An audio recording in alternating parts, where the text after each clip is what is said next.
സകലത്തിന്റെയും സൃഷ്ടാവും പിതാവുമായ ദൈവത്തിന്റെയും കർത്താവായ യേശുക്രിസ്തുവിന്റെയും നാമത്തിൽ ഏവർക്കും സ്നേഹവന്ദനം. ഇന്ന് ജൂലൈ 6. ഇന്ന് നമ്മൾ വായിക്കുന്ന ആദ്യത്തെ വായനാഭാഗം ശമൂവേൽ 1-ാം പുസ്തകം 18-ാം അധ്യായം. ശമൂവേൽ 1-ാം പുസ്തകം 18-ാം അധ്യായം 1-ാം വാക്യം മുതൽ.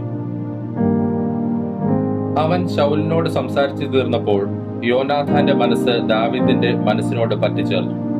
യോനാഥാൻ അവനെ സ്വന്തം പ്രാണനെ പോലെ സ്നേഹിച്ചു. ശൗൽ അന്ന് അവനെ ചേർത്തുകൊണ്ട് അവന്റെ പിതൃഭവനത്തിലേക്ക് മടങ്ങിപ്പോകുവാൻ പിന്നെ അനുവദിച്ചതുമില്ല. യോനാഥാൻ ദാവീദിനെ സ്വന്തം പ്രാണനെ പോലെ സ്നേഹിക്കൊണ്ട് അവനുമായി സഖ്യത ചെയ്തു. യോനാഥാൻ താൻ ധരിച്ചിരുന്ന മേലങ്കി ഊരി അതും തന്റെ വസ്ത്രവും വാളും വില്ലും അരക്കച്ചയും ദാവീദിന് കൊടുത്തു. ശൗൽ അയക്കുന്നിടത്തൊക്കെയും ദാവീദ് പോയി കാര്യാദികളെ വിവേകത്തോടെ നടത്തും. അതുകൊണ്ട് ശൗൽ അവനെ പടജനത്തിന് മേധാവിയാക്കി. ഇത് സർവ്വജനത്തിനും ശൗലിന്റെ ഭൃത്യന്മാർക്കും ബോധിച്ചു.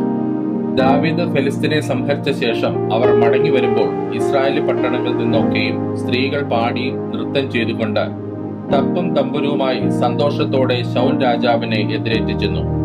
സ്ത്രീകൾ വാദ്യഘോഷത്തോടെ ഗാനപ്രതിഗാനമായി ശൗൽ 1000 കൊന്നു, ദാവീദോ 10,000 എന്ന് പാടി. അപ്പോൾ ശൗൽ ഏറ്റവും കോപിച്ചു. ഈ വാക്ക് അവന് അനിഷ്ടമായി. അവർ ദാവീദിന് 10,000 കൊടുത്തു, എനിക്ക് 1000 മാത്രമേ തന്നുള്ളൂ. ഇനി രാജത്വമല്ലാതെ അവന് കിട്ടുവാൻ എന്തുള്ളൂ എന്ന് അവൻ പറഞ്ഞു. അന്നു മുതൽ ശൗലിന് ദാവീദിനോട് കണ്ണുകടി തുടങ്ങി. പിറ്റേന്നാൾ ദൈവത്തിന്റെ പക്കൽ നിന്ന് ദുരാത്മാവ് ശൗലിന്മേൽ വന്നു. അവൻ അരമനയ്ക്കകത്ത് ഉറഞ്ഞു പറഞ്ഞു. ദാവീദോ പതിവ് പോലെ കിന്നരം വായിച്ചുകൊണ്ടിരുന്നു. ശൗലിന്റെ കയ്യിൽ ഒരു കുന്തമുണ്ടായിരുന്നു. ദാവീദിനെ ചൂരോട് ചേർത്ത് കുത്തുവാൻ വിചാരിച്ചുകൊണ്ട് ശൗൽ കുന്തം ചാട്ടി. എന്നാൽ ദാവീദ് 2 പ്രാവശ്യം അവന്റെ മുമ്പിൽ നിന്ന് മാറിക്കളഞ്ഞു. യഹോവ ദാവീദിനോട് കൂടി ഇരിക്കുകയും ശൗലിനെ വിട്ടുമാറുകയും ചെയ്തതുകൊണ്ട് ശൗൽ ദാവീദിനെ ഭയപ്പെട്ടു. അതുകൊണ്ട് ശൗൽ അവനെ തന്റെ അടുക്കൽ നിന്ന് മാറ്റി സഹസ്രാധിപനാക്കി. അങ്ങനെ അവൻ ജനത്തിന് നായകനായി പെരുമാറിപ്പോന്നു. ദാവീദ് തന്റെ എല്ലാ വഴികളിലും വിവേകത്തോടെ നടന്നു. യഹോവ അവനോടുകൂടെ ഉണ്ടായിരുന്നു. അവൻ ഏറ്റവും വിവേകത്തോടെ നടന്നുവെന്ന് ശൗൽ കണ്ടിട്ട് അവങ്കൽ ആശങ്കിതനായി തീർന്നു. എന്നാൽ ദാവീദ് ഇസ്രായേലിനും യഹൂദയ്ക്കും നായകനായി പെരുമാറിയതുകൊണ്ട് അവരൊക്കെയും അവനെ സ്നേഹിച്ചു. അനന്തരം ശൗൽ ദാവീദിനോട്, എന്റെ മൂത്ത മകൾ മേരബുണ്ടല്ലോ, ഞാൻ അവളെ നിനക്ക് ഭാര്യയായി തരും. നീ ശൂരനായി എനിക്ക് വേണ്ടി യഹോവയുടെ യുദ്ധങ്ങൾ നടത്തിയാൽ മതി എന്ന് പറഞ്ഞു. എന്റെ കൈയല്ല, ഫെലിസ്ത്യരുടെ കൈ അവന്റെ മേൽ വീഴുവാൻ സംഗതി വരട്ടെ എന്ന് ശൗൽ വിചാരിച്ചു. ദാവീദ് ശൗലിനോട്, രാജാവിന്റെ മരുമകനായിരിക്കാൻ ഞാൻ ആർ? ഇസ്രായേലിൽ എന്റെ അസ്മാദികളും എന്റെ പിതൃഭവനവും എന്തുള്ളൂ എന്ന് പറഞ്ഞു. ശൗലിന്റെ മകളായ മേരബിനെ ദാവീദിന് കൊടുക്കേണ്ടിയിരുന്ന സമയത്ത് അവളെ മെഹോലാത്യനായ അദ്രിയേലിന് ഭാര്യയായി കൊടുത്തു. ശൗലിന്റെ മകളായ മീഖ്ലോ ദാവീദിനെ സ്നേഹിച്ചു. അത് ശൗലിന് അറിവ് കിട്ടി. കാര്യം അവന് ഇഷ്ടമായി. അവൾ അവന് ഒരു കെണിയായിരിക്കേണ്ടതിനും ഫെലിസ്ത്യരുടെ കൈ അവന്റെ മേൽ വീഴേണ്ടതിനും ഞാൻ അവളെ അവന് കൊടുക്കുമെന്ന് ശൗൽ വിചാരിച്ച് ദാവീദിനോട്, നീ ഈ 2-ാം പ്രാവശ്യം എനിക്ക് മരുമകനായി തീരണം എന്ന് പറഞ്ഞു.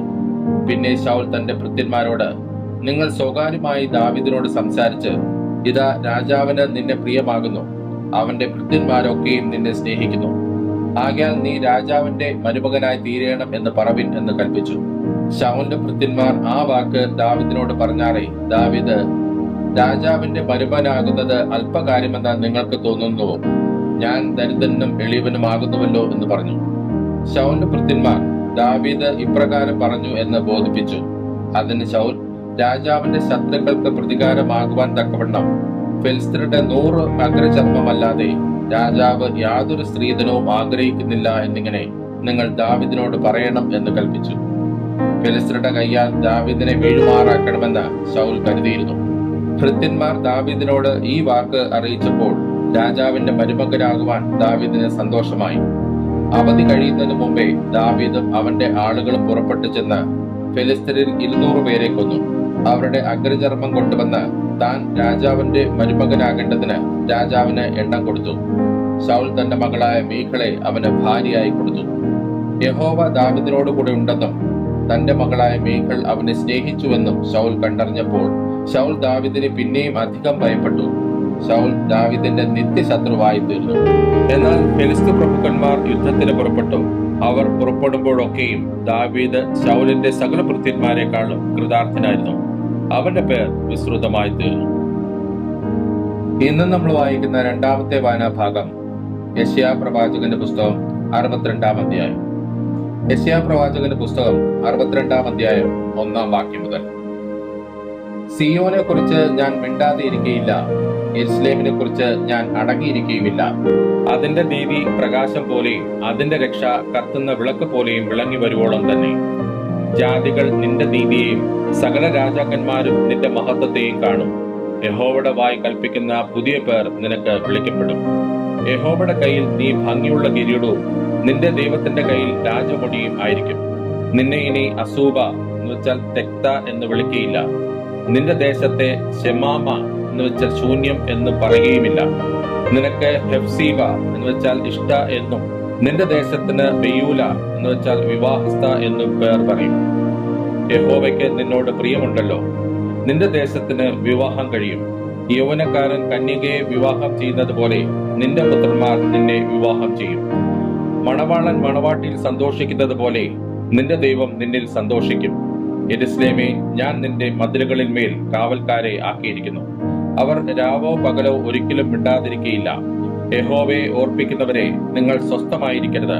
അവൻ യെരുശലേമിനെ യഥാസ്ഥാനപ്പെടുത്തുവോളും ഭൂമിയിൽ അതിനെ പ്രശംസാ വിഷയമാക്കുവോളും അവന് സ്വസ്ഥത കൊടുക്കുകയുമരുത്. ഇനി ഞാൻ നിന്റെ ധാന്യം നിന്റെ ശത്രുക്കൾക്ക് ആഹാരമായി കൊടുക്കുകയില്ല.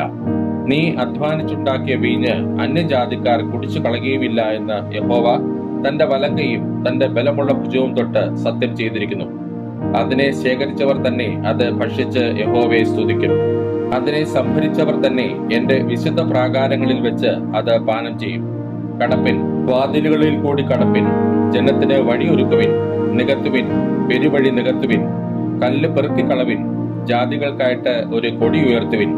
ഇതാ നിന്റെ രക്ഷ വരുന്നു, കൂലി അവന്റെ പക്കലും പ്രതിഫലം അവന്റെ കയ്യിലുമുണ്ട് എന്ന് സിയോൻ പുത്രിയോട് പറവിൻ എന്നിങ്ങനെ യഹോവ ഭൂമിയുടെ അർത്തിയോളം ഘോഷിപ്പിച്ചിരിക്കുന്നു. അവർ അവരെ വിശുദ്ധ ജനമെന്നും യഹോവയുടെ വിമുക്തന്മാരെന്നും വിളിക്കും. നിനക്കോ അന്വേഷിക്കപ്പെട്ടവളെന്നും ഉപേക്ഷിക്കപ്പെടാത്ത നഗരമെന്നും പേർ ആകും.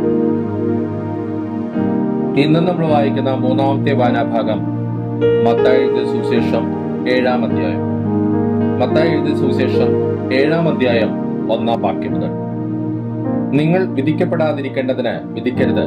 നിങ്ങൾ വിധിക്കുന്ന വിധിയാൽ നിങ്ങളെയും വിധിക്കും. നിങ്ങൾ അളക്കുന്ന അളവിനാൽ നിങ്ങൾക്കും അളന്നു കിട്ടും.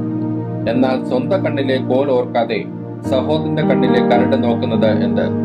അല്ല, സ്വന്തം കണ്ണിൽ കോലിരിക്കെ നീ സഹോദരനോട് നില്ല്, നിന്റെ കണ്ണിൽ നിന്ന് കരട് എടുത്തു കളയട്ടെ എന്ന് പറയുന്നത് എങ്ങനെ? കർമ്മഭക്തിക്കാര, മുമ്പേ സ്വന്തം കണ്ണിൽ നിന്ന് കോൽ എടുത്തു കളക, പിന്നെ സഹോദരന്റെ കണ്ണിൽ നിന്ന് കരട് എടുത്തു കളവാൻ വെടിപ്പായി കാണും. വിശുദ്ധമായത് നായ്ക്കൾക്ക് കൊടുക്കരുത്. നിങ്ങളുടെ മുത്തുകളെ പന്നികളുടെ മുമ്പിൽ ഇടുകയും അരുത്.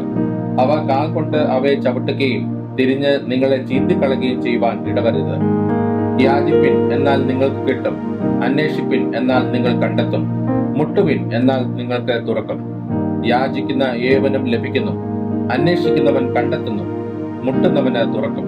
മകൻ അപ്പം ചോദിച്ചാൽ അവന് കല്ല് കൊടുക്കുന്ന മനുഷ്യൻ നിങ്ങളിൽ ആരുള്ളൂ? മീൻ ചോദിച്ചാൽ അവന് പാമ്പിനെ കൊടുക്കുമോ? അങ്ങനെ ദോഷികളായ നിങ്ങൾ നിങ്ങളുടെ മക്കൾക്ക് നല്ല ദാനങ്ങളെ കൊടുപ്പാൻ അറിയുന്നുവെങ്കിൽ സ്വർഗസ്ഥനായ നിങ്ങളുടെ പിതാവ് തന്നോട് യാചിക്കുന്നവർക്ക് നന്മ എത്ര അധികം കൊടുക്കും. മനുഷ്യർ നിങ്ങൾക്ക് ചെയ്യണം എന്ന് നിങ്ങൾ ഇച്ഛിക്കുന്നതൊക്കെയും നിങ്ങൾ അവർക്കും ചെയ്യുവിൻ.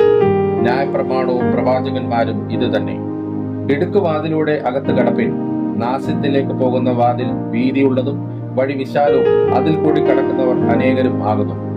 ജീവങ്കിലേക്ക് പോകുന്ന വാതിൽ ഇടുക്കവും വഴി ഞെരുക്കവുമുള്ളത്, അത് കണ്ടെത്തുന്നവർ ചുരുക്കമത്രേ. കള്ളപ്രവാചകന്മാരെ സൂക്ഷിച്ചുകൊള്ളുവിൻ. അവർ ആടുകളുടെ വേഷം കൊണ്ട് നിങ്ങളുടെ അടുക്കൽ വരുന്നു, അകമയോ കടിച്ചു കീറുന്ന ചെന്നായ്ക്കളാകുന്നു. അവരുടെ ഫലങ്ങളാൽ നിങ്ങൾ അവരെ തിരിച്ചറിയും. മുള്ളുകളിൽ നിന്ന് മുന്തിരിപ്പഴവും ഞെരിഞ്ഞിലുകളിൽ നിന്ന് അത്തിപ്പഴവും പറിക്കുമാറുണ്ടോ? നല്ല വൃക്ഷമൊക്കെയും നല്ല ഫലം കായ്ക്കുന്നു, ആകാത്ത വൃക്ഷമോ ആകാത്ത ഫലം കായ്ക്കുന്നു. നല്ല വൃക്ഷത്തിന് ആകാത്ത ഫലവും ആകാത്ത വൃക്ഷത്തിന് നല്ല ഫലവും കായ്പാൻ കഴിയുകയില്ല. നല്ല ഫലം കായ്ക്കാത്ത വൃക്ഷമൊക്കെയും വെട്ടി തീയിലിടുന്നു. ആകയാൽ അവരുടെ ഫലത്താൽ നിങ്ങൾ അവരെ തിരിച്ചറിയും. എന്നോട് കർത്താവേ കർത്താവേ എന്ന് പറയുന്നവൻ ഏവനുമല്ല, സ്വർഗസ്ഥനായ എന്റെ പിതാവിന്റെ ഇഷ്ടം ചെയ്യുന്നവൻ അത്രേ സ്വർഗരാജ്യത്തിൽ കടക്കുന്നത്. കർത്താവേ, കർത്താവേ, നിന്റെ നാമത്തിൽ ഞങ്ങൾ പ്രവചിക്കുകയും നിന്റെ നാമത്തിൽ ഭൂതങ്ങളെ പുറത്താക്കുകയും നിന്റെ നാമത്തിൽ വളരെ വീര്യപ്രവർത്തികൾ പ്രവർത്തിക്കുകയും ചെയ്തില്ലയോ എന്ന് പലരും ആ നാളിൽ എന്നോട് പറയും. അന്ന് ഞാൻ അവരോട്, ഞാൻ ഒരു നാളും നിങ്ങളെ അറിഞ്ഞിട്ടില്ല, അധർമ്മം പ്രവർത്തിക്കുന്നവരെ എന്നെ വിട്ടു പോകുവിൻ എന്ന് തീർത്തു പറയും. ആകയാൽ എന്റെ ഈ വചനങ്ങളെ കേട്ട് ചെയ്യുന്നവനൊക്കെ പാറമേൽ വീട് പണിത ബുദ്ധിയുള്ള മനുഷ്യനോട് തുല്യനാകുന്നു. വൻമഴ ചൊരിഞ്ഞു, നദികൾ പൊങ്ങി, കാറ്റടിച്ചു, ആ വീട്ടിന്മേൽ അലച്ചു. അത് പാറമേൽ അടിസ്ഥാനമുള്ളതാകയാൽ വീണില്ല. എന്റെ ഈ വചനങ്ങളെ കേട്ട് ചെയ്യാത്തവനൊക്കെയും മണലിന്മേൽ വീട് പണിയുന്ന മനുഷ്യനോട് തുല്യനാകുന്നു. വൻമഴ ചൊരിഞ്ഞു, നദികൾ പൊങ്ങി, കാറ്റടിച്ച് ആ വീട്ടിന്മേൽ അലച്ചു. അത് വീണു, അതിന്റെ വീഴ്ച വലിയതായിരുന്നു. ഈ വചനങ്ങളെ യേശു പറഞ്ഞു തീർന്നപ്പോൾ പുരുഷാരം അവന്റെ ഉപദേശത്തിൽ വിസ്മയിച്ചു. അവരുടെ ശാസ്ത്രിമാരെ പോലെ അല്ല, അധികാരമുള്ളവനായിട്ടത്രേ അവൻ അവരോട് ഉപദേശിച്ചത്.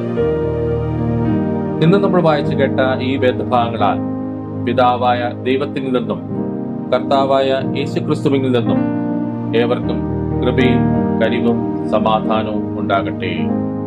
ആമേൻ.